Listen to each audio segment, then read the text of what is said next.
தான் இன்றைக்கி வீடியோவாக பார்க்க போகிறீங்க. இன்றைக்கி மதியம் லஞ்சுக்கு ஒரு ஹெல்த்தியான ஒரு ரெசிபி தான் செஞ்சுருக்கிறேன். அதை வீடியோவில் ஷேர் பண்ணியிருக்கிறேன். வீடியோ ஸ்கிப் பண்ணாமல் கடைசி வரைக்குமே பாருங்கள். இந்த ரெசிபி பெண்களுக்கு ரொம்பவே நல்லது. கண்டிப்பாக பெண்கள் இதை மாதத்தில் ஒரு வாட்டியாவது உங்களோட ஃபுட்டில் சேர்த்துக்கோங்க. அந்த ரெசிபி என்ன ரெசிபிங்கிறத வீடியோ ஃபுல்லாக பார்த்து தெரிஞ்சுக்கோங்க. வீடியோ ஸ்கிப் பண்ணாமல் கடைசி வரைக்குமே பாருங்கள். இப்போ நான் மீன் குழம்பு தான் தாளிக்க போகிறேன். ஸோ மீன் குழம்பு ரெசிபி ஆல்ரெடி வீடியோவில் ஷேர் பண்ணியிருக்கிறேன். வீடியோஸ் பார்க்காதவங்களுக்கு லிங்க் டிஸ்கிரிப்ஷனில் கொடுக்குறேன், வேணுங்கிறவங்க போய் செக் பண்ணிக்கோங்க. ஸோ இப்போ தாளிப்பு ரெடி ஆனதுக்கப்புறம் கூட்டி வச்ச மீனை வந்து சேர்த்துக்கலாம். நான் வந்து இன்றைக்கி அறுக்கலா மீன் தான் எடுத்துருக்கிறேன். ஸோ இது நல்லா சேர்த்துட்டு 5 நிமிஷம் மூடி போட்டு கொதிக்க வச்சுக்கோங்க. இப்போ அறுக்கலா மீனுக்கு வந்து மசாலா ஃபிஷ் ஃப்ரை பண்ணுறதுக்கு மசாலா ரெடி பண்ணிடலாம். இது வந்து எங்கள் ஊரில் வந்து இந்த மீனை அறுக்கலா மீன் சொல்லுவாங்க. இது வஞ்சரம் ஃபிஷ், நெய் மீன், இந்த மாதிரி நிறைய பேர் இந்த மீனுக்கு சொல்லுவாங்க. எங்கள் ஊரில் வந்து இதுக்கு நாங்கள் அறுக்கலா மீன் தான் சொல்லுவோம். ஸோ இப்போ ஃபிஷ் ஃப்ரை பண்ணுறதுக்கு மசாலா வந்து 2 டேபிள் ஸ்பூன் மிளகாய்த்தூள், 1 டீஸ்பூன் குழம்பு மிளகாய்த்தூள், மீனுக்கு தேவையான அளவுக்கு உப்பு, 1 டீஸ்பூன் அளவுக்கு இஞ்சி பூண்டு விழுது, கொஞ்சமாக புளி கரைசல், அதுக்கப்புறம் கொஞ்சமாக தேங்காய் எண்ணெய் சேர்த்துட்டு இதை நல்லா இந்த மசாலாவை பேஸ்ட் மாதிரி கலந்து எடுத்துக்கோங்க. நான் தண்ணி எதுவுமே சேர்க்க மாட்டேன். அந்த புளி கரைசலும் தேங்காய் எண்ணெய் சேர்த்துட்டு இந்த மாதிரி நல்லா பேஸ்ட்டாக கலந்துட்டு அதுக்கப்புறம் நம்ம எடுத்து வச்ச மீனில் வந்து அப்ளை பண்ணிக்கோங்க. ஸோ இந்த மசாலாவை யூஸ் பண்ணி நீங்கள் எல்லா ஃபிஷ்க்குமே ட்ரை பண்ணலாம். சூப்பராக இருக்கும். கண்டிப்பாக ட்ரை பண்ணி பாருங்கள். இது நல்ல மசாலா வந்து ஊறி வரட்டும். இதை மூடி போட்டு வச்சிடலாம். 5 நிமிஷத்துக்கு அப்புறம் நீங்கள் மீன் குழம்பு ஓப்பன் பண்ணி பாருங்கள். பச்சை வாசனை, மசாலாவோட பச்சை வாசனைலாம் போயிருக்கும். இந்த ஸ்டேஜில் கொஞ்சமாக கொத்தமல்லி தலைகளை சேர்த்துட்டு ஒரு 1/2 கப் அளவுக்கு கெட்டியான தேங்காய் பால் இந்த மீன் குழம்புக்கு சேர்த்துக்கோங்க. அறுக்கலா மீனுக்கு நீங்கள் தேங்காய் பால் சேர்த்துட்டு வைக்கிற மீன் குழம்பு உண்மையிலே டேஸ்ட் சூப்பராக இருக்கும். தேங்காய் பால் சேர்த்துட்டு ஒரு 2 நிமிஷம் மட்டும் கொதிக்க வச்சு ஸ்டவ் ஆஃப் பண்ணிவிடுங்க. அவ்வளோதான், நம்மளுடைய சூப்பரான மீன் குழம்பு ரெடி ஆகிடுச்சு. இன்றைக்கி வந்து நான் மருந்துச்சோறு ரெசிபி தான் உங்கள்கிட்ட ஷேர் பண்ணிக்க போகிறேன். மருந்துச்சோறு செய்கிறதுக்கு நான் 1 கைப்பிடி அளவுக்கு பொடி வெங்காயமும் 2 முழுப்பல் பூண்டையும் இந்த மாதிரி உரிச்சு எடுத்து வச்சுருக்கிறேன்.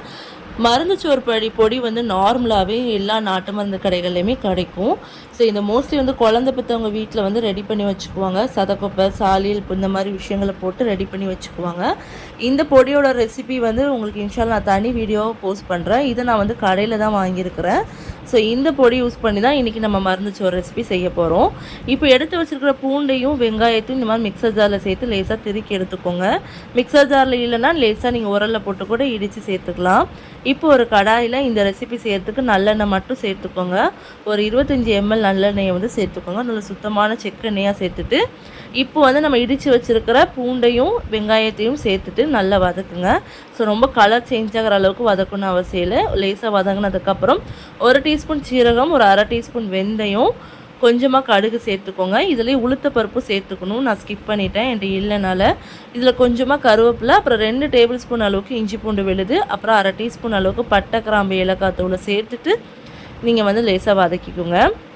ஸோ வெங்காயம் எல்லாம் நல்லா வதங்கினதுக்கப்புறம் இதில் வந்து நம்ம மருந்துச்சோறு பொடி வந்து ஆட் பண்ண போகிறோம். ஸோ வெங்காயம் வந்து ரொம்ப வதங்கி கோல்டன் கலர் ஆகணும்னு அவசியம் இல்லை. லைட்டாக அதோட பச்சை வாசனை போனதுக்கப்புறம் நீங்கள் வந்து இந்த ஸ்டேஜில் மருந்து வந்து ஆட் பண்ணிக்கோங்க. நான் வந்து இன்றைக்கி வந்து ஒரு 1/2 கிலோ அரிசி வந்து எடுத்துருக்கிறேன். அதுக்கு ஒரு 3 டேபிள் ஸ்பூன் அளவுக்கு நான் வந்து பொடி சேர்த்துக்கிறேன். உங்களுடைய காட்டத்துக்கு தகுந்தாப்பில் நீங்கள் பொடியோட அளவை கூட்டவோ குறைக்கவோ செஞ்சுக்கலாம். இது வந்து நீங்கள் ரொம்ப பொடி சேர்த்துட்டிங்க அப்படின்னா கசந்தாப்பில் ஆகிடும். 1/2 கிலோ அரிசிக்கு வந்து 3 டீஸ்பூன் அளவுக்கு பொடி கரெக்டாக இருக்கும். ஸோ பொடியை சேர்த்துட்டு நல்லா வதக்கிட்டு இப்போ வந்து இந்த ஸ்டேஜில் வந்து நம்ம தேங்காய் பால் சேர்க்க போகிறோம். அரிசி எந்த கப்பில் எடுத்துக்கிறீங்களோ அந்த கப்புக்கு 2 கப் அளவுக்கு நீங்கள் தேங்காய் பால் சேர்க்கணும். அளவில் பார்த்தீங்கன்னா நான் வந்து 1 கிலோ அரிசிக்கு நீங்கள் ஒரு முழு தேங்காவை யூஸ் பண்ணுங்கள். 1/2 கிலோ அரிசிக்குன்னு வந்து ஒரு 1/2 தேங்காய், நல்லா பருந்தேங்காவாக இருந்தால் 1/2 தேங்காய் போதும். சின்ன தேங்காவாக இருந்தால் ஒரு முழு தேங்காவை அரைச்சி பால் எடுத்துக்கோங்க. ஸோ சேர்த்துட்டு இப்போ வந்து இதில் வந்து 3 பச்சை மிளகாவும் ஒரு தக்காளியும் கட் பண்ணி சேர்த்துக்கோங்க. மருந்துச்சோறு பொறுத்த வரைக்கும் நிறைய புதினா, நிறைய தக்காளி, நிறைய வெங்காயம் போட்டு செஞ்சுட்டுனா அந்த மருந்துச்சோரோட டேஸ்ட்டே மாறி போயிடும். மருந்தோட டேஸ்ட் வந்து அந்த ரைஸில் தெரியணும்னா நம்ம வந்து இந்த மாதிரி வெங்காயம், தக்காளி வந்து கொஞ்சம் கம்மியாக சேர்த்துக்கிட்டா தான் அந்த மருந்தோட ஃப்ளேவர் நல்லாயிருக்கும்.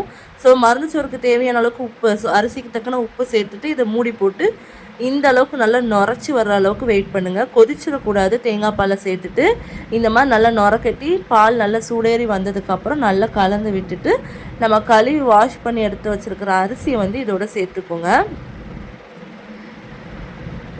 அரிசியை சேர்த்துட்டு நீங்கள் ஒரு 5 நிமிஷத்துக்கு அப்புறம் நீங்கள் வந்து கொதிக்கும் போது அப்பப்போ கலரி விட்டுட்டே இருங்க. ஏன்னா வந்து அரிசி சேர்த்துட்டு நீங்கள் அப்படியே விட்டுட்டிங்கன்னா மருந்து வந்து அடியில் அப்படி வந்து உரைய ஆரம்பிக்கும். நீங்கள் அதனால் ஒரு 2 நிமிஷத்துக்கு அப்புறம் இந்த மாதிரி கலந்து விட்டுட்டே இருங்க.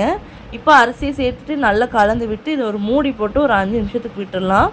5 நிமிஷத்துக்கு அப்புறம் பார்த்தீங்கன்னா அரிசி நல்லா கொதிக்க ஆரம்பிச்சிட்டு இந்த ஸ்டேஜில் நல்லா கலந்து விடுங்க. ரொம்ப போட்டு கிண்டிகிட்டே இருக்காதீங்க. அடியில் விட்டு இந்த மாதிரி கிண்டினா தான் மருந்து அடியில் உரையாமல் இருக்கும். அதுக்கடுத்து ஒரு 5 நிமிஷத்தில் ரைஸ் வந்து இந்த மாதிரி ஒன்று போல் வந்துடும். இப்போ இந்த ஸ்டேஜில் ஒன்று போல் கிண்டி விட்டுட்டு நம்ம வந்து தம் போட்டு விட்டுடலாம். அரிசி வந்து இந்த மாதிரி கொஞ்சம் தண்ணி இருக்கிற மாதிரி பார்த்துக்கோங்க தம் போடும்போது. ஸோ ஒன்று போல் அரிசியை தேய்ச்சி விட்டுட்டு இந்த ஸ்டேஜில் தம் போட்டுருங்க.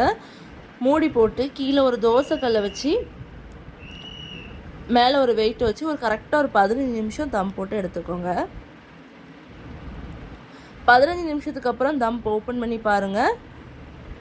அரிசி வந்து நல்லா ஒன்று போல் வெந்து வந்திருக்கிறோம். இப்போ இந்த ஸ்டேஜில் நீங்கள் கொஞ்சமாக நல்லெண்ணெயும் நெய்யும் சேர்த்துட்டு இதை நல்லா கலந்து விட்டுருங்க. ஸோ நான் அதை வந்து வீடியோவில் காட்ட வந்து மறந்துட்டேன்.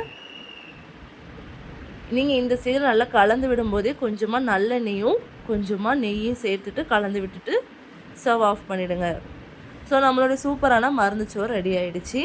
ஸோ இந்த மருந்து சோறுக்கு வந்து காம்பினேஷன் பார்த்தீங்கன்னா நல்ல ஃபிஷ் குழம்பும் ஃபிஷ் ஃப்ரையும் சூப்பராக இருக்கும். ஸோ இப்போ மசாலாலாம் ரெடி பண்ணி வச்சுருக்கிற ஃபிஷ் ஃப்ரையும் நான் வந்து ஃப்ரை பண்ண ஸ்டார்ட் பண்ணிட்டேன். தேங்காய் எண்ணெயில் கொஞ்சமாக கருவேப்பிலை போட்டுட்டு ஃப்ரை பண்ணிங்கன்னா வாசனை உண்மையிலே அற்புதமாக இருக்கும். கண்டிப்பாக இதை நீங்கள் ட்ரை பண்ணி பாருங்கள். மருந்து சோறை பொறுத்த வரைக்கும் மருந்து சோறுக்கு சூப்பர் காம்பினேஷன் என்னென்னு பார்த்தீங்கன்னா மீன் தான் அதுக்கு சூப்பரான காம்பினேஷனாக இருக்கும். கண்டிப்பாக நீங்களும் மருந்து சோறு செஞ்சீங்கன்னா கண்டிப்பாக அதுக்கு மீன் குழம்பும் ஃபிஷ் ஃப்ரையும் கண்டிப்பாக வச்சுக்கோங்க. ரொம்பவே சூப்பராக இருக்கும். மருந்து சோறு வந்து பெண்களுக்கு ரொம்பவே நல்லது. மாதவிடாய் அடைந்த பெண்களும் குழந்தை பெற்ற பெண்களுக்கும் இதை அடிக்கடி செஞ்சு கொடுப்பாங்க. பெண்கள் மாதத்தில் ஒரு வாட்டியாவது இந்த ரெசிபியை கண்டிப்பாக உங்களுடைய ஃபுட்டில் வந்து சேர்த்துக்கோங்க. மருந்து சோறு பொடியோட டீட்டெயில் வேணும் அப்படின்னா சொல்லுங்கள். நான் உங்களுக்கு இன்ஷால்லா வரக்கூடிய வீடியோஸில் ஷேர் பண்ணுறேன். ஸோ இந்த வீடியோ உங்களுக்கு பிடிச்சிருந்துச்சுன்னா லைக் பண்ணுங்கள். மறக்காமல் சேனலை சப்ஸ்கிரைப் பண்ணி பக்கத்தில் பெல் ஐக்கானை கிளிக் பண்ணுங்கள்.